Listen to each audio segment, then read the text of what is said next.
Hello, नमस्कार. भारतीय जनता युवा मोर्चा महाराष्ट्र प्रदेश द्वारा आयोजित हॅशटॅग लॉकडाऊन मुवमेंट अटल युवा संवादात आपल्या सगळ्यांचं खूप खूप स्वागत आहे. आयुष्यात यशस्वी होण्यासाठी 3 गोष्टी हव्यात. एक म्हणजे महत्वाकांक्षा, दुसरी म्हणजे ध्यास आणि तिसरी दृढ विश्वास. आणि आज आपल्यासोबत संवाद साधण्यासाठी उपस्थित आहे एक यशस्वी व्यक्तिमत्व. आपल्या नेत्या, भारतीय जनता युवा मोर्चाच्या राष्ट्रीय अध्यक्ष तथा खासदार आदरणीय पूनमताई महाजन. ताई नमस्कार. नमस्कार शामिली.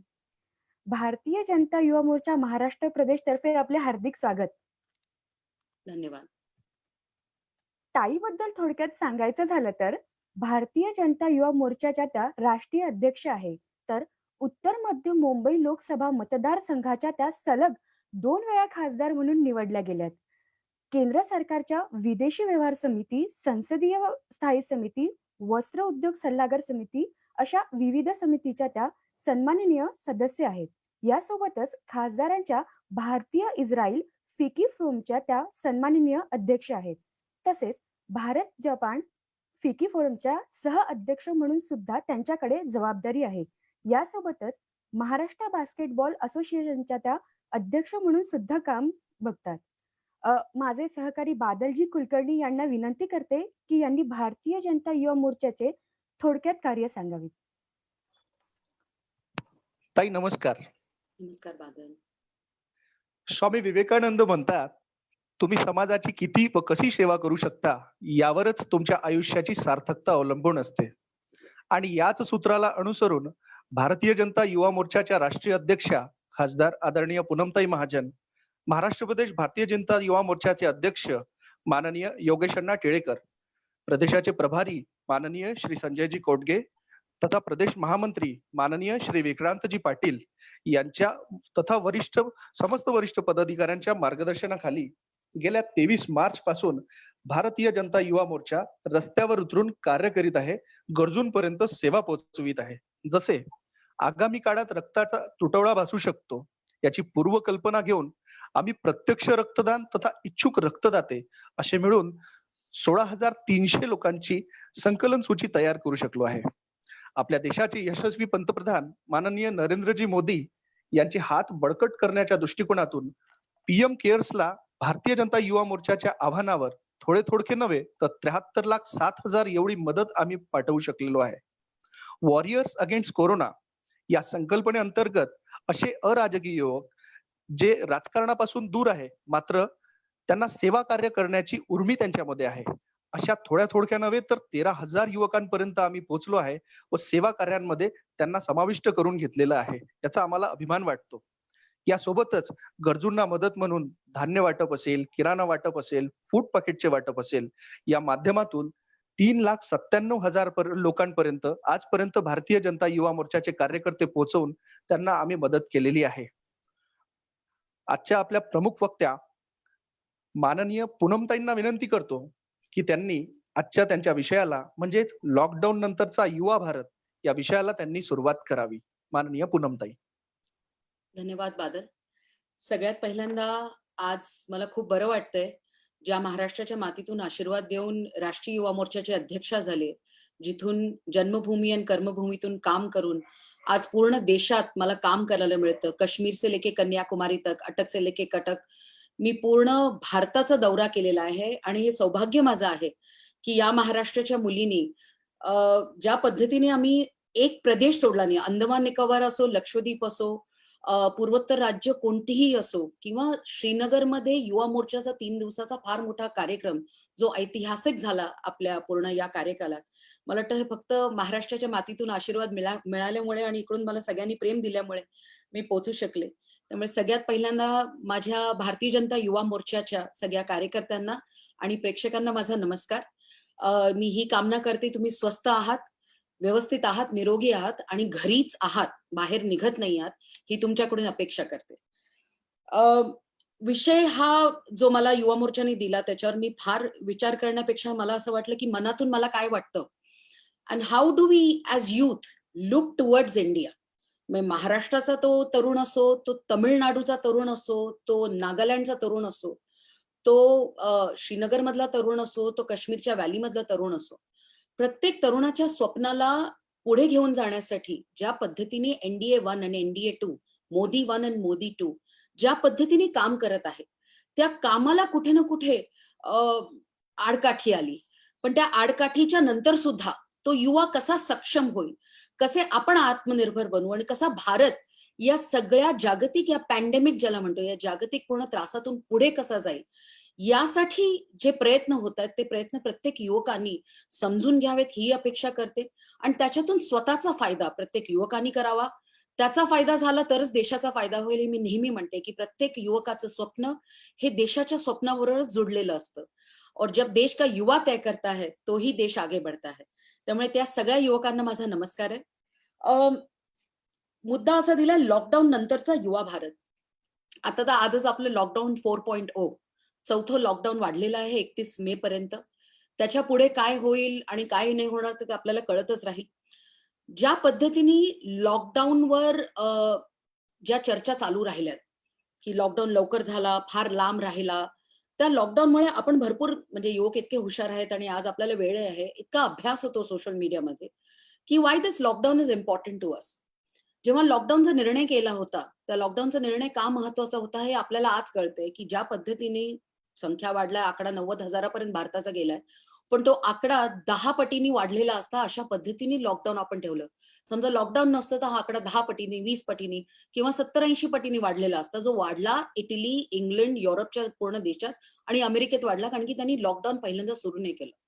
आपला लॉकडाऊन बघून म्हणजे भारताचा लॉकडाऊन बघून परत नंतर युरोप आणि अमेरिका आणि बाकी राष्ट्रांनी त्याचं पूर्ण अवलंबन केलं आणि एक म्हटलं तर they followed India's idea of lockdown आणि त्यानुसार त्यांनीही प्रयत्न केला आणि म्हणून त्यांच्या या केसेसमध्ये त्या पद्धतीने कमी केसेस होत नाहीयेत पण केसेसवर थोडा कंट्रोल होण्याचा प्रयत्न होतोय. हा लॉकडाऊन 31च्या नंतर काय होईल, आधी 14 एप्रिलच्या नंतर काय होईल, मग 3 मेच्या नंतर काय होईल, मग 18 मेच्या नंतर काय होईल. प्रत्येक युवकाला ही प्रत्येक युवकने मला वाटतं भारताचा प्रत्येक नागरिक हा आदरणीय पंतप्रधान नरेंद्र मोदींच्या निर्णयाच्या सोबत आहे. पण याही बरोबर तो हा विचार करतो, की समाजात मला आज मी घरी बसलो आहे, मी घरी बसली आहे, पण येणाऱ्या माझ्या भवितव्यासाठी काय होत आहे. गेला आठवडाभर आपण बघितलंय, की आदरणीय निर्मला सीतारामनजींनी चांगल्या पद्धतीने एक स्टिम्युलस एक फार मोठं पॅकेज म्हणजे आपल्या देशाच्या जीडीपीचं 10% म्हणजे असे बाकी युरोपियन देशांनी पण तेवढंच पॅकेज त्यांच्या देशाला दिलंय. फक्त जपानचं पॅकेज फार मोठं आहे. पण बाकी सगळ्या देशांनी जसं भारताने अवलंबन केले तशाच पद्धतीने पॅकेज त्यांच्या जीडीपीच्या 10% इतकं पॅकेज दिलेलं आहे. ते पॅकेज आहे 20 लाख मला वाटतं 97,000 कोटींचं. हे पॅकेज काय आहे ते पूर्ण आठवडाभर आपल्याला समजवलं गेलं आणि येणाऱ्या दिवसात आपल्याला कळेल त्या पॅकेजनी प्रत्येक सेक्टरच्या प्रत्येक भागात असलेल्या प्रत्येक तरुणाचा, शेतकऱ्याचा, महिलेचा सन्मान होणार आहे आणि त्यांच्यासाठी असलेल्या आत्मनिर्भरतेचा जो विचार आपण करतोय तो आपण पुढून घेणार आहोत. लॉकडाऊन संपेल, त्यानंतर काय होईल? त्याच्यात पहिल्यांदा मला हे म्हणावसं वाटेल, स्पॅनिश फ्लू 1918ला आला होता. आपण भरपूर लोकांनी याच्यावर अभ्यासही केला जेव्हा कोरोनावर आपण सगळे चर्चा सुरू करत होतो. तर स्पॅनिश फ्लूच्या वेळेस पण स्पॅनिश फ्लू 2 वर्ष राहिला आणि स्पॅनिश फ्लू मध्ये पण फर्स्ट वेव्ह, सेकंड वेव्ह हे गेली. कारण की आता वुहानमध्ये परत कोरोनाची भीती वाढलेली आहे आणि भरपूर रुग्ण तिथे सापडत आहेत. पण स्पॅनिश फ्लूच्या वेळेस पण असंच झालं होतं. पण स्पॅनिश फ्लूच्या वेळेस economy was completely different, world was completely different. Now India is completely different, world economy is completely different. भारताला 1918 आणि 2020 ह्याच्यामध्ये भारताकडे बघण्याची ताकद आणि भारताची स्वतःची आत्मनिर्भरता एवढी वाढली आहे, की आज भारत ह्याच्यात पुढे जाऊ शकेल आणि देशाला फक्त देशाला नाही तर पूर्ण विश्वाला आपल्या सोबत लीड करू शकेल अशा पद्धतीने भारताने तयारी केलेली आहे. फर्स्ट वेव्ह, सेकंड वेव्ह आपल्याला स्वतःही माहित नाही कारण की वॅक्सिनची तयारी होत आहे, औषधं शोधली जात आहेत, सोशल डिस्टन्सिंग महत्वाचं आहे, तोंडावर कपडा टाकणं महत्वाचं आहे, आपण ज्या पद्धतीने हात धुणं महत्वाचं आहे, स्वच्छता महत्वाची आहे. या सगळ्या गोष्टींचे आपण प्रयत्न करत आहोत. का करत आहोत? की जोपर्यंत we don't get a right answer, जसं पोलिओचं झालं होतं, पोलिओचं वॅक्सिन आलं होतं, पण त्याला इरॅडिकेट करायला खूप वेळ लागला आणि आता WHO ने हेही सांगितले की we have to live with the virus. आदरणीय पंतप्रधानांनी पण आपल्या मागच्या भाषणात सांगितलं होतं कि हमें जीना पड़ेगा इसके साथ, लड़ना पड़ेगा, हम सब कोशिश करेंगे और भारत आगे भी बढ़ेगा और आत्मनिर्भर भी होगा. हे मुद्दे फार महत्वाचे आहेत कारण की आत्मनिर्भरता ही कुठून आली आहे. तर मी मागे वळून बघितलं की जेव्हा लॉकडाऊन उघडेल तर what are the things we are looking at, हम किस चीज के पास देखेंगे. सोसायटी, गव्हर्नमेंट, इम्युनिटी, पॉझिटिव्हिटी या 4 गोष्टी लॉकडाऊनच्या नंतर फार महत्वाच्या आहेत. त्या आत्ताही महत्वाच्या आणि लॉकडाऊन झाल्यावरही महत्वाच्या आहेत. जेव्हा हळू-हळू लॉकडाऊन उघडत राहील, जेव्हा इकॉनॉमिक ॲक्टिव्हिटीज चालू होतील, ज्या होतायत काही-काही जागी. पण ज्या पद्धतीने भारताला अजून पुढे जायचं आहे, ज्या पद्धतीने स्टिम्युलस आपल्याला पॅकेज मिळालंय, त्या पॅकेजनी प्रत्येक तरुणाला नोकरी मिळावी, प्रत्येकाला स्वतःला आत्मनिर्भर करण्यासाठी ज्या पद्धतीने त्या पॅकेजचा वापर व्हावा, यासाठी 4 गोष्टी महत्वाच्या आहेत. समाज, सरकार, आपली प्रतिकार शक्ती आणि सकारात्मकता. समाज, जोपर्यंत समाज ठरवणार नाही, तुम्ही इतिहासात बघितलं तर प्रत्येक देश पुढे जेव्हा जातो, केव्हा जातो प्रत्येक देश पुढे? जेव्हा त्या देशाच्या समाजाने, तिकडच्या तरुणांनी ठरवलं असतं, की हां, हम भी देश की idea of our country, we will go with that. हम उस देश के विचारों के साथ आगे बढ़ेंगे, खुद भी आगे बढ़ेंगे और देश को भी आगे बढ़ाएंगे. आणि तीच आयडिया फार महत्वाची. त्यामुळे समाजाने जेव्हा ठरवलं, की नाही आम्ही कोरोनाच्या विरोधात लढणार, ज्या पद्धतीने सरकार आम्हाला सांगते, आमचे पंतप्रधान आम्हाला सांगतायत, आम्ही त्या पद्धतीने त्या गोष्टीचा वापर करू, जे लोकं करतायत आणि आम्ही धन्यवाद करतो प्रत्येक भारताच्या नागरिकाला, की त्यांनी तो आमच्यावर विश्वास ठेवला. तर तो समाज जेव्हा ठरवेल, तर आपण चांगलं काम करू. सरकार, समाजाबरोबर सरकारनी पण हे काम करणं फार महत्वाचं आहे.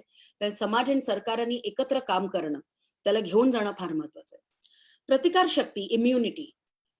भारतात इम्युनिटी त्या पद्धतीने जास्त आहे, कमी मला माहित नाही. पण प्रत्येक भारतीय हा सक्षम आहे इम्युनिटीसाठी, प्रतिकारशक्तीसाठी.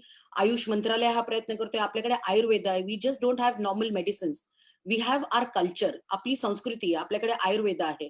आपल्याकडे आयुष मिनिस्ट्रीने सांगितलेले होमिओपॅथी मेडिसिन्स आहेत. म्हणजे इतक्या भरपूर गोष्टी ज्याच्याने आपली प्रतिकारशक्ती वाढावी, यासाठी सुद्धा सरकार प्रयत्न करत आहे आणि सरकार त्यानुसार लोकांकडे पोहोचत आहे. त्यामुळे आपली प्रतिकारशक्ती येणाऱ्या काळात कशी वागेल, how Indian immunity is going to work in this virus, that we have to see. समाज, सरकार, प्रतिकार शक्ती आणि या सगळ्यांना जोडणारी फार महत्वाची गोष्ट आहे सकारात्मकता.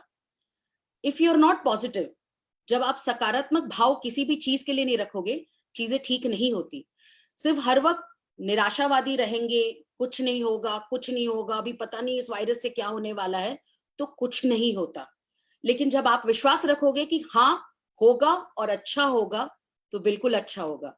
त्यामुळे आशावादी, निराशावादी हे 2 ग्रुप झालेले आहेत. आणि मला वाटतं भारतात आशावादी खूप जास्त आहेत, निराशावादी फार कमी आहेत. आशावादी लोकं निराश होऊ शकतात, पण ते आशा सोडत नाहीत. पण निराशावादी लोकं हे फक्त निगेटिव्हिटी, नकारात्मक विचाराला घेऊन पुढे जातात.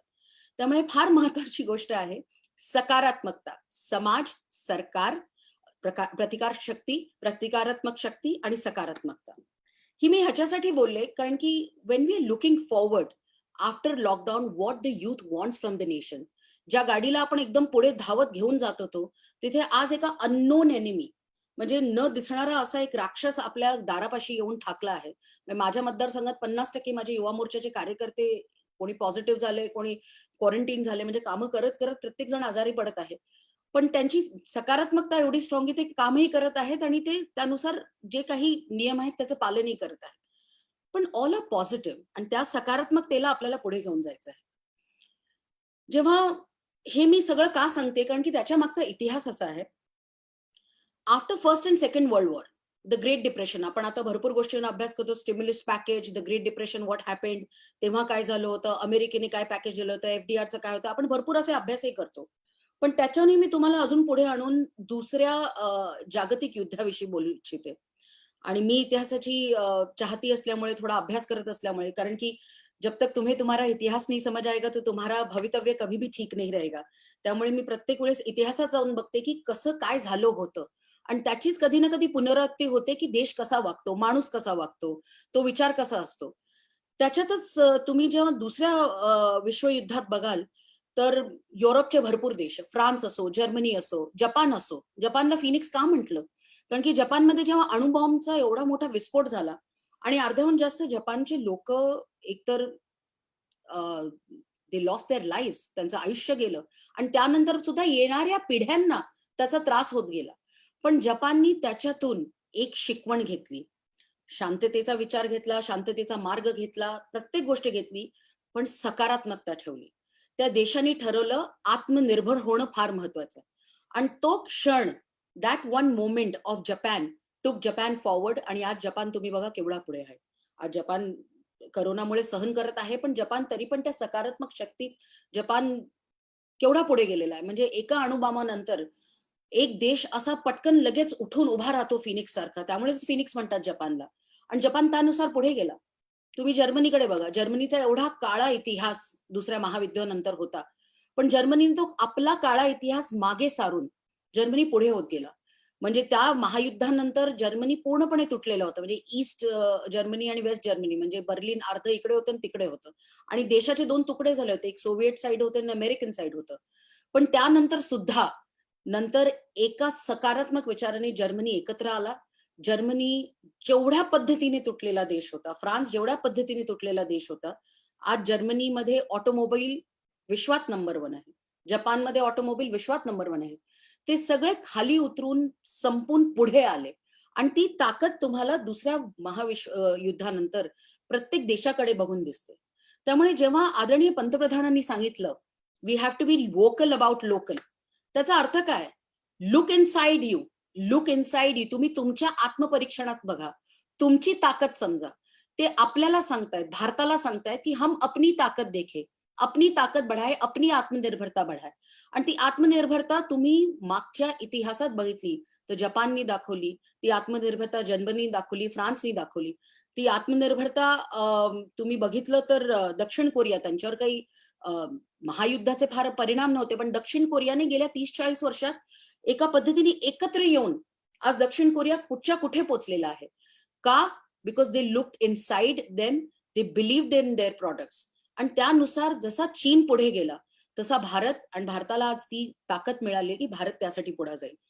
पण भारताला सुद्धा पुढे जाण्यासाठी त्या आत्मनिर्भरतेसाठी ताकद हवी असते. आपल्याकडे ताकद ही महत्वाची आहे की आपला देश तरुण आहे. देश स्वतःही तरुण आहे आणि देशातली लोकसंख्या सुद्धा तरुण आहे. आज देशातला युवा हा डेमोग्राफिकली डिव्हिडंड त्याला आपण म्हणतो. शहरात असतो, गावात असतो, rural, urban, rurban, semi rural. प्रत्येक युवकाला आपण त्या ह्याच्यात भागात भागलेलं असतं. पण तो युवा ठरवतो की त्याला काय करायचंय, की हर किसी की उसकी हुनर की ताकद देना. त्या पद्धतीने मोदी 2.0 त्यानुसार काम करतंय. तर 2-4 मुद्दे असे आहेत, की after lockdown how a youth looks forward to. आजच्या तर निर्मलाजींच्या व्हिडिओ कॉन्फरन्समध्ये, प्रेस कॉन्फरन्समध्ये मला एक बरं वाटलं, की ऑनलाईन एज्युकेशन. म्हणजे आज मी युवकांशी बोलते तर सगळं पॅकेज सांगायची गरज नाही. What affects me as a youngster? That is more important. End what affects a youngster? एक युवक को क्या पहली चीज लगती है जिससे वो आगे बढ़ता है और अपने फ्यूचर को या अपने भवितव्य को दिखता है? तो युवा पहिल्यांदा बघतो आपला अभ्यास, आपलं एज्युकेशन आणि आपलं त्याच्याशी जुडलेलं आपलं फ्युचर. आज मला बरं वाटतंय की 100 युनिव्हर्सिटीज. पहिल्यांदा काय होतं, शहरात राहणारे लोकं, काही शाळेचे लोकं ऑनलाईन कोर्स करत होते. पण आज 100 युनिव्हर्सिटीज आणि गावात असलेल्या शाळांनी सुद्धा आदरणीय पंतप्रधानांनी हे पॅकेज दिलं आहे, की प्रत्येक गावात राहिलेला तरुण असो, जो कोणत्याही कॉलेजमध्ये शिकलेला असो, त्या सगळ्याला ऑनलाईन प्लॅटफॉर्ममध्ये आणून त्याचा वेळ वाया न घालवता हे 2-3 महिने त्याचे जे खराब झालेले आहेत, त्याच्यात अजून काम करून ऑनलाईन एज्युकेशनवर काम करावं. मला माझ्या वडिलांची जुनी गोष्ट ह्याच्यातून आठवते. प्रमोदजी नेहमी म्हणायचे, जेव्हा 1996 ला राष्ट्रीय अधिवेशन झालं होतं आणि त्याच्यानंतर आपली सत्ता आली होती 16 मे 1996 ला सत्ता आली होती. त्याच्या आधी अधिवेशन झालं होतं. तेव्हा ते म्हणले ते, "आज ये फोन मेरे हाथ में है, कल हर किसी के हाथ में होगा और भारत टेक्नॉलॉजी में ही आगे बढ़ेगा." आणि जेव्हा आज ऑनलाईन एज्युकेशनवर बोललं जातं, आज ऑनलाईन प्लॅटफॉर्मवर बोललं जातं, आज गावात सुद्धा तो फोन असतो. गावात सुद्धा प्रत्येक महिला WhatsAppवर एकमेकांना आपली इन्फॉर्मेशन देत असते. आज आई WhatsAppवर वाचून मला सगळं सांगत असते. तर त्या पद्धतीने we are looking forward to India which is IT enabled strength. पंतप्रधानांनी सांगितलं ना, जेव्हा Y2Kचं एवढं मोठं भीषण संकट आपल्यावर आलं होतं, तर त्या संकटाला वाचवलं इंडियन इंजिनियर्सनी. त्यामुळे ती ताकद आपल्याकडे आहे. वो अपने आप को जाननी है, आत्मनिर्भर हमें बनना है. त्यामुळे त्यानुसार आयटी सेक्टरचा वापर करून गिव्हिंग ऑनलाईन क्लासरूम, मला वाटतं हे आपल्या युवकांसाठी हे खूप चांगली पर्वणी आहे आणि त्याचा वापर करून घेणं फार महत्वाचं आहे. दुसरं, आयटी सेक्टरमध्ये भरपूर लोकं महाराष्ट्रात काम करतात, पूर्ण देशभरात करतात. आयटी एनेबल्ड भरपूर सर्व्हिसेस सुद्धा असतात. तर work from home, I mean job is very important and work from home ही जी कॉन्सेप्ट सुरू केलेली आहे, ती आयटी सेक्टरनी आणि आयटी मिनिस्ट्रीनी फार चांगल्या पद्धतीने वाढवली सुद्धा आहे. त्याच्याने you don't lose your job, but you get an opportunity to work from home. त्यामुळे मला वाटतं ते फार महत्वाचं आहे. ह्याच्यात अजून एक महत्वाचं मला जे दिसतं युवकांसाठी फार महत्वाचं आहे, की प्रत्येक जण म्हणतं, की I don't want to have a job. I don't want to be a job seeker. I want to be a job creator. मला पण एक माझा बिझनेस सुरू करायचा आहे. मला 10 लोकांना नोकऱ्या द्यायच्या आहेत. प्रत्येक वेळेस मला नाही नोकरीची कोणाकडे शिफारस करायची. आणि हे चांगला विषय आहे. त्यासाठी एम-एस-एम-ई सेक्टरमध्ये कारण की छोटे-छोटे बिझनेसेस एवढे महत्त्वाचे असतात. त्या एम-एस-एम-ई सेक्टरसाठी जे 6 कोटीहून जास्त बिझनेसेस एम-एस-एम-ई सेक्टरशी जुडले असतात. भारतात कृषीच्या नंतर सगळ्यात मोठं सेक्टर एम-एस-एम-ई सेक्टर आहे. छोटे-छोटे आपले बिझनेसेस असतात, आपले कामं असतात, ते उद्योग असतात. त्या उद्योगांना सपोर्ट करण्यासाठी एम-एस-एम-ई सेक्टरसाठी 3,00,000 कोटीचं मला वाटतं बिना कोलॅटरलचं 4 वर्षाला एक्सटेंड केलेलं लोन मिळणार आहे. आणि फार महत्वाची गोष्ट कारण की छोटे-छोटे जे बिझनेस असतात, बिना कोलॅटरलनी कोणी लोन देत नाही. पण आज तो युवक तुटू नये आणि तो पुढे जावा. त्यासाठी एम-एस-एम-ई सेक्टरला एवढं मोठी पर्वणी मिळाली आणि त्याचा फायदा युवकांनी करून घ्यावा. Come up with your bright ideas. आपल्या आयडियाज घेऊन तुम्ही पुढे या. तुम्ही सुरुवात करा. मला सगळ्यात पहिल्यांदा प्रेस कॉन्फरन्समध्ये जेव्हा आदरणीय सीतारामनजींनी सांगितलं, की 200 करोड तक के जो बिझनेसेस होते उसे हम इंटरनॅशनल कोई भी कंपनी नहीं लाएंगे. तेव्हा मला खूप बरं वाटलं, की आज आपल्या छोट्या कंपन्या त्यांना बिड करायला, त्यांना टेंडर सिस्टम करायला आणि त्यांना ती ताकद मिळते. Vocal for local.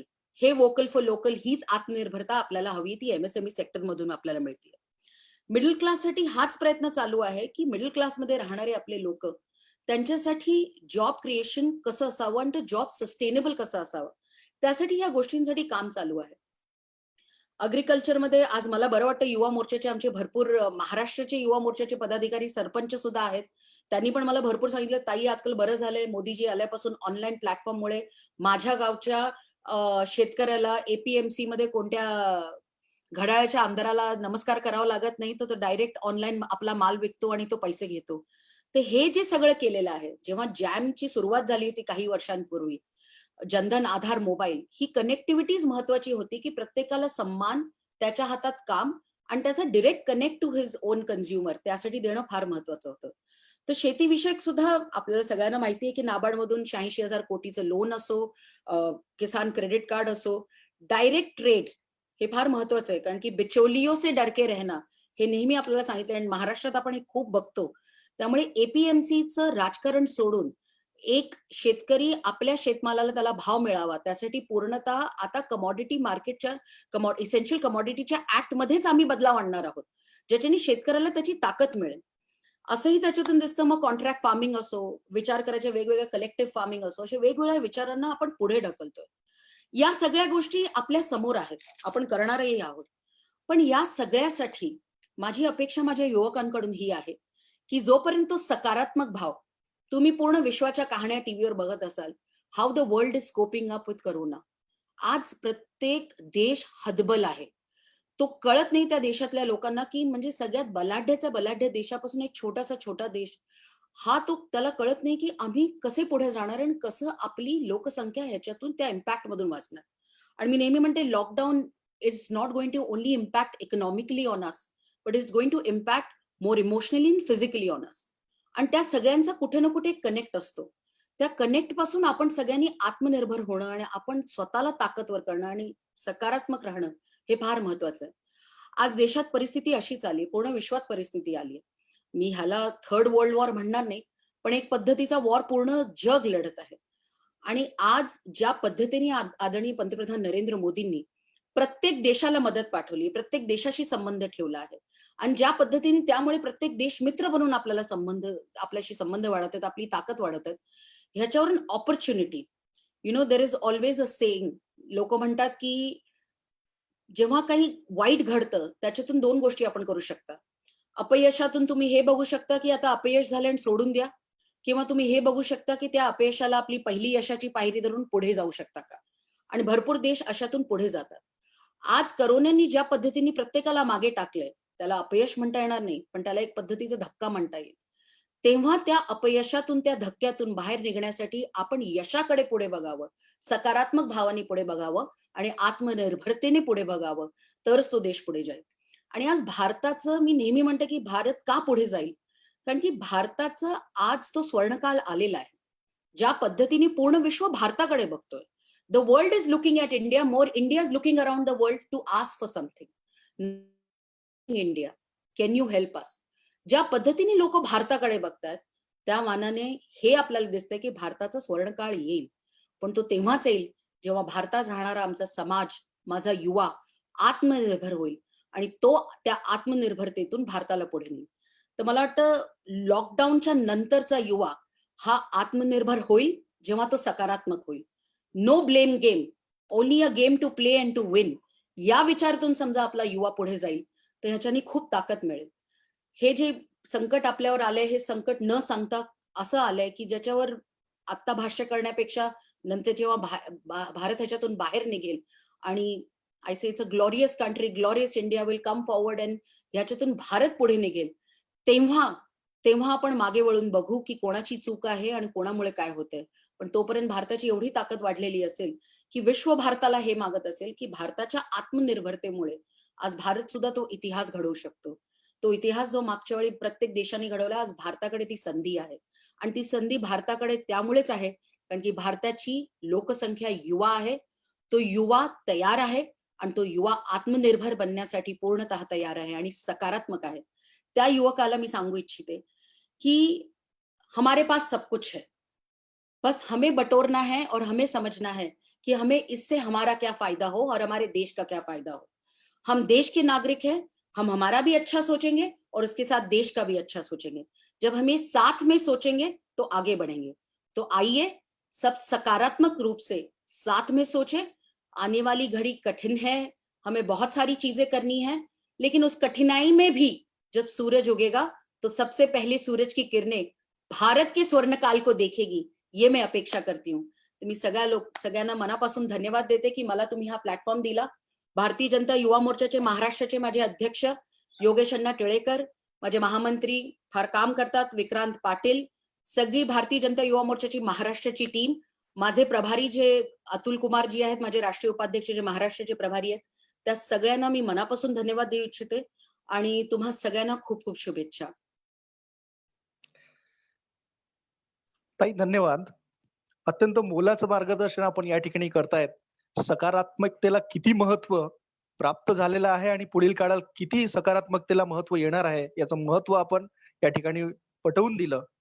ताई आपण काही प्रश्न या ठिकाणी घेणार आहोत. ताई लॉकडाऊनच्या काळात तसा आपण याबद्दल उल्लेख केलेला आहेच, पण लॉकडाऊनच्या काळामध्ये बऱ्याच कॉर्पोरेटने वर्क फ्रॉम होमचा प्रयोग यशस्वीपणे राबविलेला आहे. भविष्यात या वर्क फ्रॉम होमची काय स्थिती राहील? आपल्याला काय वाटतं? याचे फायदे व तोटे काय असू शकतात? मी प्रत्येक गोष्टीला ना it's always hope against hope. मी प्रत्येक गोष्टीला फार त्या बाजूनी बघते. वर्क फ्रॉम होम ही कॉन्सेप्ट खूप चांगली आहे आणि ज्या ज्या कंपनीजला म्हणजे ते आयटी कंपनीज असो, अशा भरपूर गोष्टी आहेत ज्या ऑनलाईन सर्व्हिसेस करतात, त्यांना घरातून काम करता येईल. त्याच्यातून अजून एक फार महत्वाचा मुद्दा येतो.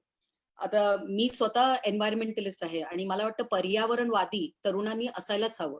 कारण की या पृथ्वीला वाचवायचं असेल तर पर्यावरण वाचवणं फार महत्वाचं आहे आणि आपल्याला वाचवणं, पर्यावरण वाचलं तर आपण वाचू, त्यानुसार आपण काम करणं महत्वाचं आहे. तुम्ही आता बघितलं असेल की मुंबईत लोकांना डॉल्फिन दिसतोय.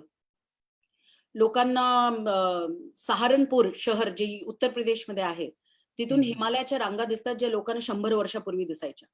आज लॉकडाऊनमुळे एक पर्यावरण आपल्याला वेगळ्या पद्धतीने खरं पर्यावरण, आपली जी पृथ्वी आहे, ज्यांनी आपल्याला श्वास द्यायला आणि आपल्याला ताकद दिली आहे, ते दिसतंय.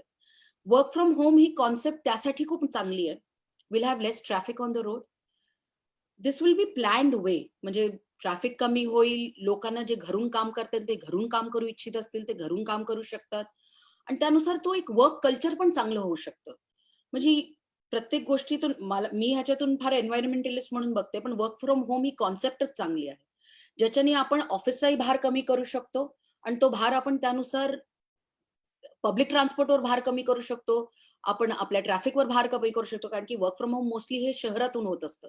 त्यामुळे मला वाटतं वर्क फ्रॉम होम ही कॉन्सेप्ट चांगली आहे आणि मी नक्की आयटी मिनिस्ट्रीला पण हे सजेशन देईन की वर्क फ्रॉम होम ही कॉन्सेप्ट राबवावी प्रत्येक कंपनीने, ज्याच्याने कंपनीलाही तो भार कमी होईल आणि त्यानुसार आपण तो बॅलन्स करू शकू. त्याला पर्यावरणाला मदत होईल आणि त्यानुसार कंपनीलाही भरपूर गोष्टीतून मदत होईल. निश्चितच ताई. ताई कोरोनाच्या पार्श्वभूमीवर चीनने जागतिक विश्वासार्हता नक्कीच गमावलेली आहे असे चित्र दिसत आहे. तर मेड इन चायना ते मेक इन इंडिया हे जलद गतीने होईल असे सुद्धा चित्र या ठिकाणी दिसत आहे. यामध्ये युवा भारतातील युवांना कशा संधी उपलब्ध होऊ शकतात? काय संधी उपलब्ध होऊ शकतात? म्हणजे माझी इच्छा आहे की ज्या पद्धतीने गेले 6 वर्ष मोदी सरकार युवकांना पहिल्यापासून आत्मनिर्भर व्हायला सांगतीये. स्किल इंडिया आमच्यासाठी का महत्वाचं आहे, की हर किसी के हुनर को हमें ताकत देनी आहे. कशासाठी हवं? कारण की भारताकडे पण तेवढीच मॅन पॉवर आहे. भारताकडे पण तेवढीच मॅन पॉवर म्हणजे माझे वडील म्हणायचे, की India is a democracy which has strength, number and India is a intellectual democracy also. म्हणजे आपल्याकडे मॅन पॉवर सुद्धा आहे आणि आपल्याकडे डोकं सुद्धा आहे, बुद्धी सुद्धा आहे. या दोघांचा वापर आपण केला, त्यानुसार त्याचा खूप फायदा होईल. आता चीनचं काय होणार आणि चीन पुढे काय करणार त्यापेक्षा चीनच्या कॉम्पिटिशनमध्ये आज तायवान काय करते हे बघणं महत्वाचं आहे. आज साऊथ कोरिया काय करते? कारण की आपण आशिया खंडाकडे बघितलं, एक इंटरनॅशनल पॉलिटिक्सची विद्यार्थी असल्यामुळे आशिया खंडाकडे बघितलं, तर चीनकडे चीन सुद्धा 1980 नंतरच वाढत गेला या सगळ्या गोष्टीतून आणि चीनकडे मॅन पॉवर असल्यामुळे प्रॉडक्ट निर्माण करण्याची ताकद, त्याची क्वांटिटी हे त्यांच्याकडे खूप जास्त होतं आणि क्वालिटी प्रॉडक्टमध्ये चीन फार चांगला नाहीये. पण भारताकडे एक व्यवस्था आहे. We can create product in quantity also and we can make product in quality also. आणि ज्या पद्धतीने आता परत एकदा आत्मनिर्भरतेसाठी आदरणीय पंतप्रधान सांगतायत, look inside in the country आणि ज्या पद्धतीने मी तुम्हाला उदाहरणं दिलेले आहेत, त्या उदाहरणातून जेव्हा देशाचा युवा तयार होईल, शेवटी सरकार सगळ्या पद्धतीने प्लॅटफॉर्म देत आहे, पण देशाचा युवा ठरवायला हवा आणि असे किती आपल्याकडे जबरदस्त युवा आहेत, की छोट्या-छोट्या इनोव्हेशन मधून आज पूर्ण वर्ल्डमध्ये, पूर्ण विश्वात त्यांचं नाव मोठं होतंय. तर मला वाटतं चीनकडे न बघता आज जेव्हा विश्व भारताकडे बघतोय आणि भारत पंतप्रधान जेव्हा आपल्याला एवढा मोठा एक संधी देतायत, या संधीतून सोनं करणं हे आपल्या युवकांकडून अपेक्षित आहे. आणि अशा भरपूर अपॉर्च्युनिटीज आहेत, जे युवक शोधू शकतात आणि तेवढा हुशार महाराष्ट्र आणि देशाचा युवक आहे. नक्कीच ताई. ताई, तुम्ही आम्हा युवांसाठी सदैव प्रेरणादायी आहात आणि महाराष्ट्राची रणरागिणी देशाचे नेतृत्व करत राष्ट्रीय युवा मोर्चाच्या अध्यक्षा झाल्यात. ही महाराष्ट्रातील तमाम युवांसाठी अभिमानाची गोष्ट होती. स्वर्गीय प्रमोदजी महाजन यांच्यानंतर पहिल्यांदाच महाराष्ट्राला राष्ट्रीय युवा मोर्चाच्या अध्यक्षपदाचा बहुमान मिळाला. ताई, आपण आपली कारकीर्द पण तेवढ्याच आक्रमकपणे गाजवलेली आहे. तर या कारकिर्दीमधील महत्त्वाचे टप्पे महाराष्ट्राला जाणून घ्यायला आवडेल. कारकीर्द. राजकारणाचा प्रवास फार माझा वर-खाली होता. पण 2-4 गोष्टीतून मी शिकले आणि मला वाटतं त्याच्यामुळे आज मला 14 वर्ष झालेत भारतीय जनता पार्टीत काम करत ॲक्टिव्हली. जन्मलेच भारतीय जनता पार्टीत त्यामुळे काही फार वेगळं वाटत नाही. पण एक कार्यकर्ता म्हणून काम करत आले मी 14 वर्ष झालेत. अं, मी परवाच एका कार्यक्रमात मला विचारलं, "तू कशातून शिकलीस?" म्हणलं, "मी माझ्या चुकातून शिकले." आणि जो आपल्या चुका मानतो आणि शिकतो तोच पुढे जातो असं माझे वडील म्हणायचे. तेव्हा मी तरुण होते म्हणून लक्ष दिलं नाही. पण जेव्हा मी स्वतःच्या चुका केल्या आणि मला लक्षात आलं की चुका चुका असतात आणि त्याच्यातून शिकून पुढे जायचं असेल तरच आपण पुढे जाऊ शकतो. तर त्या ह्याच्यातून मी भरपूर शिकले. आपण जेव्हा राजकारणात असतो आणि माझे युवा मोर्चाचे कार्यकर्ते समोर आहेत, तरुण असतो, बहुत जोश होता है, थोड़ा होश कम हो जाता है, बैलेंस करना बहुत दिक्कत होती है. एक नवीन विचारातून आपण येतो, की हमें ये करना है, वो करना है आणि ते चुकीचं नसतं. पण त्याला पण एका सिस्टममध्ये करणं हेही फार महत्वाचं असतं. म्हणजे तुमच्यातली जी एनर्जी आहे, तुमच्यातली जी ताकद आहे, तुमच्यात जे काही असेल ते करणं फार महत्वाचं असतं. पण त्याच्यातूनही कुठे ना कुठे जाऊन चुकावंच लागतं. शेवटी माणूस चुकला नाही तर तो माणूसच नाही आणि त्या चुकांना जो समजला तो खरा माणूस. त्यामुळे मी माझी कारकीर्द काही म्हणू शकत नाही. पण अ, सुरुवात केली महाराष्ट्राची युवा महामंत्रीच्या पदावरून. विक्रांतसारखीच इकडे-तिकडे मी धावायचे आणि त्यानंतर राष्ट्रीय युवा मोर्चाची मी उपाध्यक्ष होते, राष्ट्रीय मंत्री झाले. हे माझं सौभाग्य आहे, की माझे वडील सुद्धा आदरणीय प्रमोदजी 1984 ला राष्ट्रीय मंत्री होते भारतीय जनता पार्टीचे आणि मग 86 ला युवा मोर्चाचे राष्ट्रीय अध्यक्ष झाले. बरोबर 30 वर्षानंतर 2016 ला मी पण आधी राष्ट्रीय मंत्री होते 2 वर्ष भारतीय जनता पार्टीची आणि बरोबर 30 वर्षानंतर मी 2016 ला युवा मोर्चाची राष्ट्रीय अध्यक्ष झाले. मी या सगळ्या गोष्टीतून कार्यकीर्ती अशी काही नाहीये, पण या प्रवासातून एवढंच शिकले मी, की nobody is bigger than the organisation. कोणीही संस्थेपेक्षा किंवा आपल्या संघटनेहून मोठा नसतो. आणि संघटना हीच आपली ताकद असते. शेवटी ती विचारधारा महत्वाची आहे.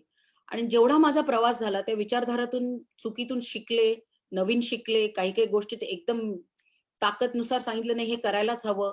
आणि मलाही प्रत्येक नेतृत्वाचा एक आशीर्वाद मिळाला. मग जेव्हा युवा मोर्चाची मी राष्ट्रीय अध्यक्षा झाली, माझे अध्यक्ष अमित भाई शाह होते. अमित भाईने विचारलं, "अमित भाई टीम कैसी बनानी है?"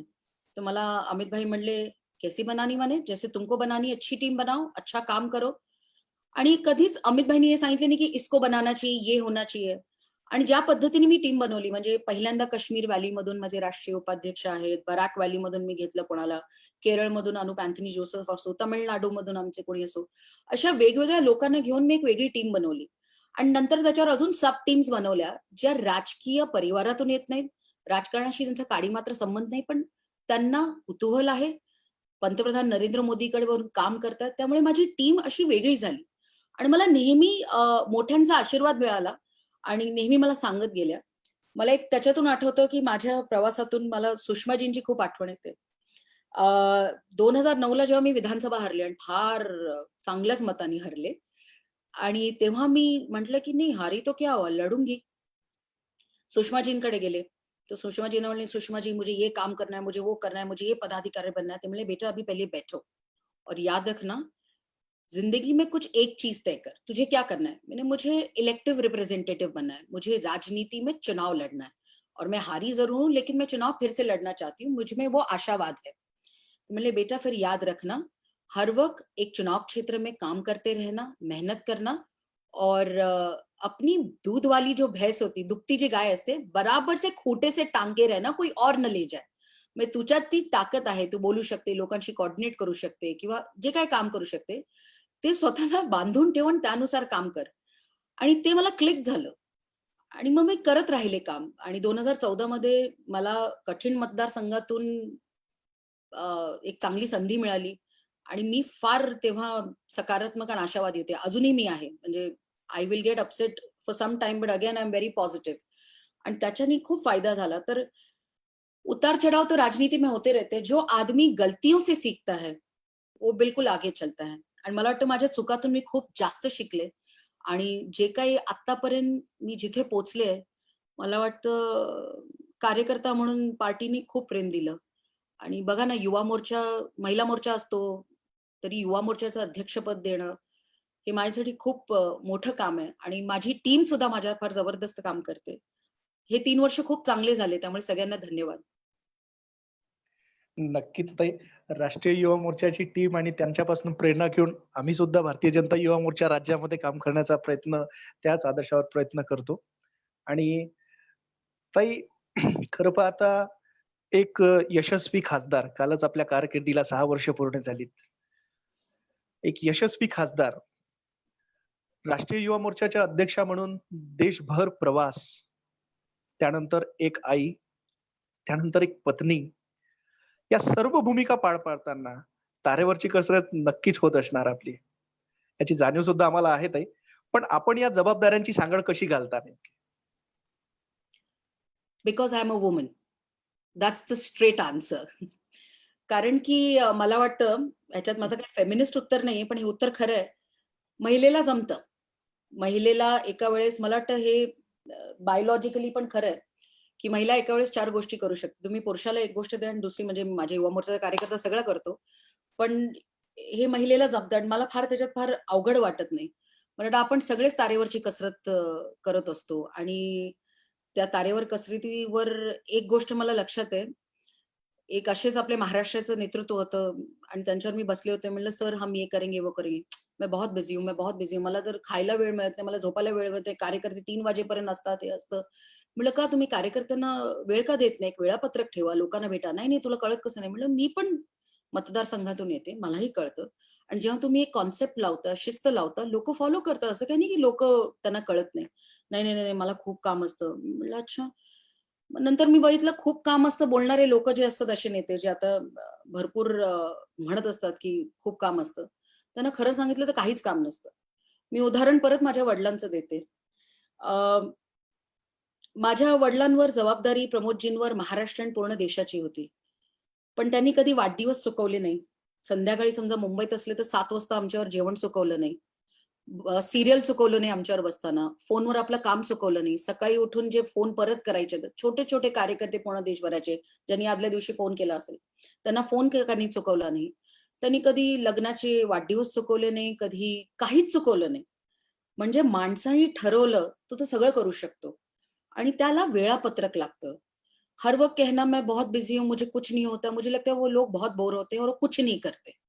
जो कहते हैं की मैं बहुत कुछ कर सकता हूँ, वही लोक कुछ कर सकते हैं. मला वाटतं एक आई म्हणून, मुलगी म्हणून, बहीण म्हणून, पत्नी म्हणून, युवा मोर्चाची अध्यक्ष म्हणून मी या आशेवर नेहमी राहते, की हां, ठीक है, तकलीफ है, लेकिन सब अच्छा होगा. जेव्हा सब अच्छा होगा या विचारातून तुम्ही पुढे जाता आणि ही गरज आहे प्रत्येकाची. माणसाला ती गरज आहे आणि या देशाला ती गरज आहे. ती घेऊन जाते. संध्याकाळी कंटाळते सुद्धा आणि परत सकाळी उठून निराशावादातून बाहेर येते आणि म्हणते, "किसकी बेटी है तू? उठ के काम कर." तर मला वाटतं त्याच्यातून फायदा होतो. आता हे झाल्यावर मुलीचाच अभ्यास घ्यायचा आहे मला. निश्चितच ताई, पुन्हा आपण एकदा सकारात्मकता कशी असावी याचं उदाहरण या ठिकाणी आम्हाला दिलं. ताई, स्वर्गीय प्रमोदजी महाजन हे देशाचे खूप झंझावती नेतृत्व होतं. त्यांच्या कामाची उंची खरोखरच खूपच प्रचंड मोठी होती. आज उभा देश तुमच्यामध्ये प्रमोदजींना पाहत आहे. अशा वेळी आपल्या खांद्यावर असलेले जनतेच्या अपेक्षांचं ओझं सुद्धा फार मोठं आहेच. आपण हे शिवधनुष्य कसे पेलता? आम्हा सर्व महाराष्ट्रातील सर्व युवांना हे ऐकायला आवडेल. खरं तर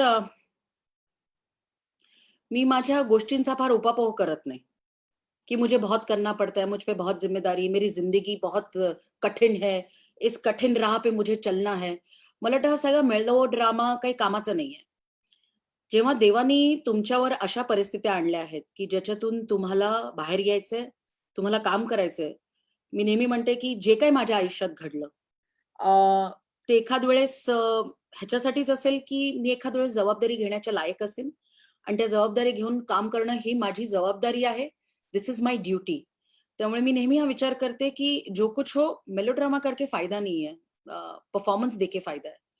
आणि आय डोंट नो लोकं प्रमोदजींना माझ्यात बिलकुल बघत नाहीत. ते बघणारे लोकं आय एम सॉरी समजा चुकून बघत असाल तर ही फार मोठी चूक करताय तुम्ही. मग त्यांच्या नखासारखी पण होण्याची ताकद आणि हिम्मत आणि माझी लायकी नाहीये.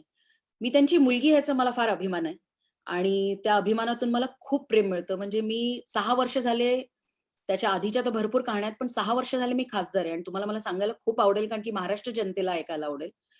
मी जेव्हा केव्हा पार्लमेंटमध्ये जाते, अ, लोकसभा असो, राज्यसभा असो, आम्ही मध्ये बसून कॉफी पितो जिथे सेंट्रल हॉलमध्ये किंवा मी समजा कुठे बाहेरही जात असेल पार्लमेंटमधून. त्या पार्लमेंटच्या सगळ्या संकुलात, त्या संकुलात तिकडचा कोणता ड्रायव्हर असो, एखादा पिऊन असो, जो राज्यसभेसाठी कागद देत असेल, लोकसभेसाठी कागद देत असेल, कोणी कोणाचा पी असो किंवा जुने खासदार जे कधीतरी एकदा खासदार होते, एकदाच आणि ते फक्त भारतीय जनता पार्टीचे नाही, कोणत्याही पार्टीचे. ते माझ्याकडे येऊन भेटतात आणि मला म्हणतात, "प्रमोद की बेटी हो?" मैंने हाँ, बहुत मदद की हमारी, बहुत उम्दा आदमी थे. मग कोणीतरी येऊन प्रमोद जी की बेटी हो, मेरा ये हुआ था तभी ये हुआ. मेरा मैं एक पिऊन आणि अ, मला पार्लमेंटमध्ये गेल्यावर आपल्या घरात गेल्यासारखं वाटतं. एवढं लोकांचं प्रमोदजींबरोबर 14 वर्ष झाले प्रमोदजी गेले. त्यांच्यावर असलेलं प्रेम आणि ते लक्षात ठेवणं, की हमारे साथ मेरे कंधे पे हाथ रखा था. मुझसे ये बात की थी. मैंने जब मेरी अपनी दिक्कत बताई उन्होंने. मला वाटतं ह्याच्याहून जास्त मला मुलगी म्हणून काय हवंय? म्हणजे धिस इज माय पॉवर, की माझ्या वडिलांनी एवढं मोठं विश्व फक्त माझ्यासाठी नाही, भारतीय जनता पार्टीच्या कार्यकर्त्यांसाठी सोडलंय. एवढी मोठी ताकद सोडली आहे. आपलं कामच आहे त्यांचं नाव मोठं करायचं आणि ते फक्त पूनम प्रमोद महाजनचं काम नाहीये. ते प्रत्येक कार्यकर्त्याचं काम आहे. अटलजींचं नाव मोठं करायचं, सुषमाजींचं नाव. ज्या लोकांनी आयुष्यात एवढं दिलंय आणि हे माझं सौभाग्य की मी त्यांची मुलगी आहे. पण हे त्यांचं चांगलं आहे की नाही, की मी हा प्रयत्न करते त्यांच्या मुलीचं नाव, मुलगी म्हणून त्यांचं नाव ठीक ठेवायचं. ते तर काळच सांगेल. पण मला हा आशीर्वाद आहे आणि मला मला इतकं बरं वाटतं. मी कुठेही गेले म्हणजे अ, अरुणाचल प्रदेशला मी गेले होते 3-4 दिवसासाठी, कार्यक्रमासाठी आणि मी एकदम बॉर्डर पण गेले, चीनच्या बॉर्डरपर्यंत कार्यकर्त्यांना भेटले. तिकडचे कार्यकर्ते असो, प्रमोदजी, प्रमोदजींचा शेवटचा दौरा होता आसामचा. आसामची इलेक्शन ते बघत होते 2006 मध्ये. त्याच्यानंतर जेव्हा आसाम आणि माझं प्रेमच वेगळं आहे. आता त्यानंतर जेव्हा प्रमोदजी गेल्यानंतर आसामने खूप प्रेम दिलं. मी जेव्हा केव्हा आसामला जाते लोकांच्या घरात प्रमोदजींचे फोटो आहेत. मी असे अनेक गोष्टी सांगू शकते गेल्या 14 वर्षात या गोष्टींनी मला बळ दिलं आणि बळ मुलगी म्हणून दिलं, बळ कार्यकर्ता म्हणून दिलं आणि मी नेहमी म्हणते, खूप वर्षापासून मी म्हणते, की प्रमोद जी किसी में दिखते नहीं है. प्रमोद जी का अंश हर कार्यकर्ता में. म्हणजे तुमचीच एखादी ती मला वाटतं कॉम्पिटिशन होती ज्याच्यात प्रमोदजींवर एक खूप छान भाषण त्या मुलांनी केलं होतं. रत्न पारखी. जे मी माझ्या YouTubeवर पण चढवलं आणि माझ्या सोशल मीडियावर पण ठेवलं. ते प्रमोदजी आहेत. प्रमोदजी इथे नाहीत. प्रमोदजी प्रत्येक कार्यकर्त्यात दिसतात. काय ताकद असेल ना? पण सौभाग्य त्यांची मुलगी आहे म्हणून प्रयत्न करते. पण जबाबदाऱ्या ह्या आपल्या सगळ्यांच्या किसी का दुःख किसी से बडा नहीं होता. सबका सुख सबसे बडा हो इतना मैं कहती हूँ. पण त्या दुःखाचं भांडवल पॉलिटिकली करणं हे मला कधी जमलं नाही. त्यामुळे मला ते दाखवता आलं नाही. पण मी आहे आता इकडे. तर त्यांची मुलगी म्हणून आशीर्वाद नक्की असेल. निश्चितच ताई. आणि खरोखरच प्रमोदजींचा अंश हा भारतीय जनता पक्षाच्या प्रत्येक कार्यकर्ता पदाधिकाऱ्यांमध्ये तो आहेच. ताई, कोरोनाच्या या संकट काळामध्ये आम्ही बघितलंय भारतीय जनता युवा मोर्चाने फार सुप्त उपक्रम चालवले आहेत. जसे राष्ट्रीय ब्लड हेल्पलाईन आपल्या मार्गदर्शनाखाली सुरू झालेली आहे. असे अनेक उपक्रम राष्ट्रीय भारतीय जनता युवा मोर्चाने केलेले आहे. तर ताई, महाराष्ट्रातील युवांना त्या उपक्रमाबद्दल काहीतरी आपण सांगावं आणि त्याबद्दल सर्व युवांना ऐकायला आवडेल या ठिकाणी. महाराष्ट्राच्या युवकांना मी धन्यवाद देऊ इच्छिते आणि सगळ्यात पहिल्यांदा भारतीय जनता युवा मोर्चा महाराष्ट्राला धन्यवाद देऊ इच्छिते. का? कारण की काही असे प्रदेश असतात पूर्ण देशभरात जिथे सगळ्यात जास्त कामाचा भार असतो.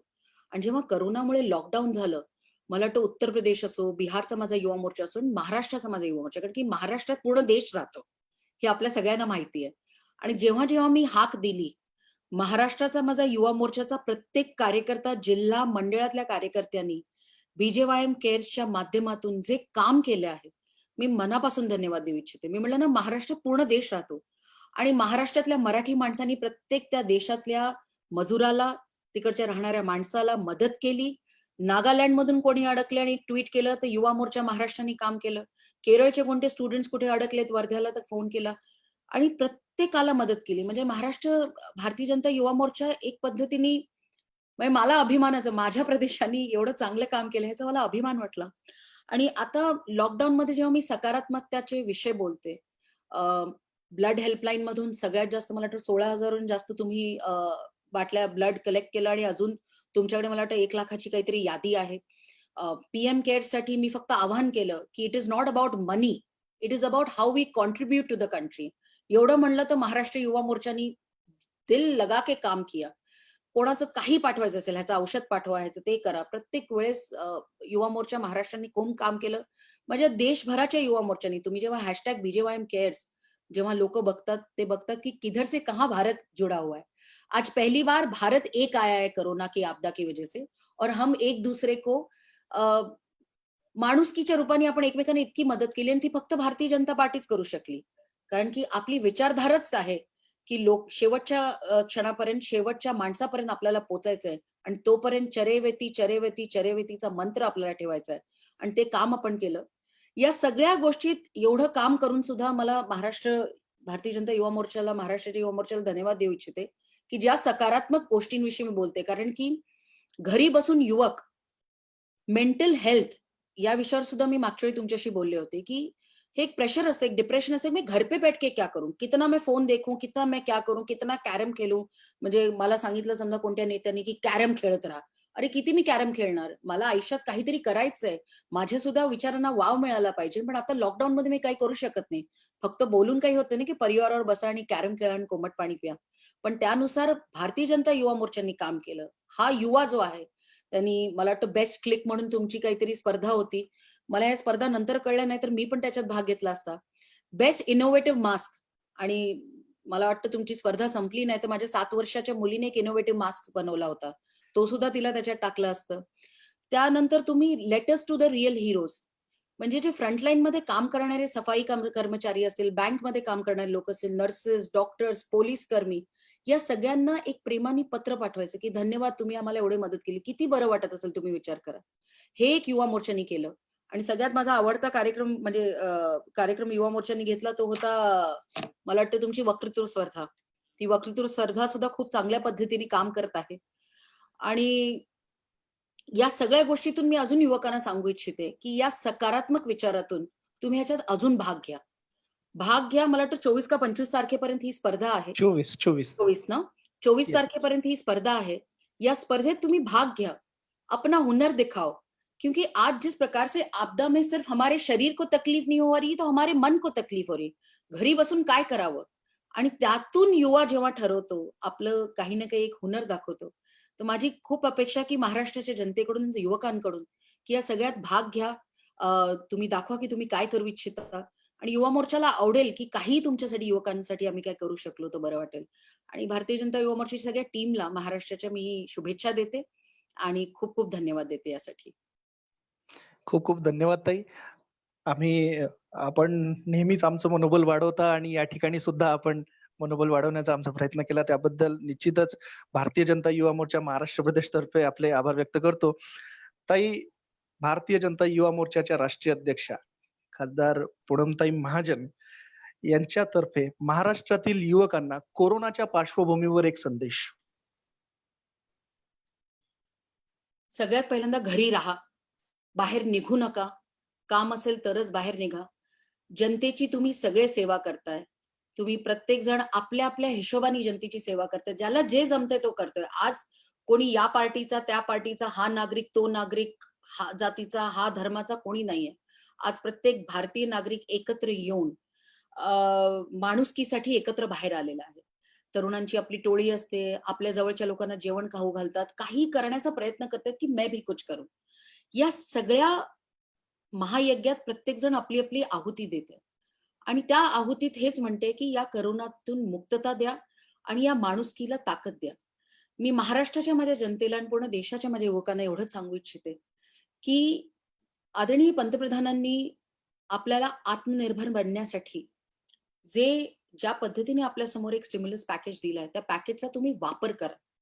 आणि त्यानुसार आपल्याला आत्मनिर्भर करणं, आपल्याला आत्मनिर्भर करून, समाजाला आत्मनिर्भर करून, या देशाला कसं पुढे घेऊन जाऊ इच्छितो आणि कसं घेऊन जाऊ शकतो याच्याकडे लक्ष द्या. महाराष्ट्राच्या युवकाला मी ह्याच्यासाठी सांगू इच्छिते, कारण की महाराष्ट्र हा पुरोगामी राष्ट्र म्हणतो. महाराष्ट्रातला युवक हा कॉस्मोपॉलिटन पण युवक असतो आणि जो महाराष्ट्रातल्या गावात राहिलेला युवक असतो, तोही वेगळ्या पद्धतीने आपल्या महाराष्ट्राची ताकद दाखवतो. त्या महाराष्ट्राच्या युवकाला मी हेच सांगू इच्छिते, की या सकारात्मक भावातून आत्मनिर्भरतेवर प्रत्येक जण काही बोलत असेल, पण तुम्ही ह्याच्यावर लक्ष द्या. मी तुम्हाला इतिहासातले भरपूर उदाहरणं आत्मनिर्भरतेचे त्या देशाचे दाखवले आणि त्या उदाहरणातून त्या देशाने केवढी आपली त्या पद्धतीने अपनी तरक्की करके वो आगे बढ़े. त्यांनी आपलं आत्मनिर्भरतेतून आपली ताकद दाखवली आहे. आज भारताला ती संधी मिळाली आहे. ती संधी कोणत्या देशाने सगळ्या विश्वावर टाकली, पण ती संधी सगळ्यात महत्वाची या दुःखातून आपल्याला संधी निर्माण करायची आहे. आणि त्या संधीची ताकद आपल्याला मिळाली आहे. त्यामुळे आत्मनिर्भरता हा फक्त शब्द नाहीये. हे आपलं ब्रीदवाक्य असायला हवं. हे आपल्याला आपल्यात बघण्यासाठी आपल्याला आत्मनिर्भरता हवी. आणि या आत्मनिर्भरतेतून जेव्हा युवक बाहेर येईल आणि युवकाला सांगायची गरज नाही आत्मनिर्भर, वो हर वक्त आत्मनिर्भर ही होता है. लेकिन वो देश के लिए आत्मनिर्भर हो रहा है, अपने लिए हो रहा है.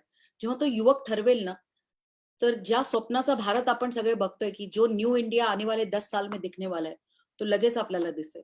आणि त्याचे साक्षी आपण तरुण म्हणून असू, हे आपल्याला बघणं फार महत्वाचं आहे. त्यामुळे या पिढीला मी एवढंच सांगू इच्छिते, की या आत्मनिर्भरतेच्या ब्रीदवाक्यातून तुम्ही स्वतःला ताकदवर करा, स्वतःला सक्षम करा आणि स्वतःचं आणि देशाचं भवितव्य घडवा. आणि त्यासाठी भारतीय जनता पार्टी, भारतीय जनता युवा मोर्चा तुमच्या सेवेला तत्परतेने नेहमी तयार असेल. आणि तुम्हा सगळ्यांचा आशीर्वाद, तुम्ही सगळे स्वस्थ राहा, व्यवस्थित राहा आणि या सगळ्या संकटातून भारत पुढे होईल, विश्वगुरू होईल आणि त्या विश्वगुरूमधील महाराष्ट्रातला असो किंवा भारतातला प्रत्येक तरुण या महायज्ञात आपली आहुती देईल आणि पुढे जाईल एवढी अपेक्षा करते. धन्यवाद ताई. तर मित्रांनो, आपल्या नेत्या आदरणीय पूनमताई महाजन यांनी लॉकडाऊन नंतरचा युवा भारत या विषयाला अनुसरून आपल्याला संदेश सुद्धा दिले त्यांच्या प्रत्येक शब्दातून, त्यांच्या अनुभवातून महाराष्ट्रातील युवांना नक्कीच ऊर्जा प्राप्त होईल, यात कुठलीही शंका नाही. ताई, आपण केलेल्या अमूल्य मार्गदर्शनाबद्दल भारतीय जनता युवा मोर्चा महाराष्ट्र प्रदेश तर्फे आपले मनःपूर्वक आभार व्यक्त करतो. खूप खूप धन्यवाद ताई. शुभेच्छा तुम्हा सगळ्यांना. स्वस्थ राहा, घरात राहा, व्यवस्थित राहा. येस. नमस्कार.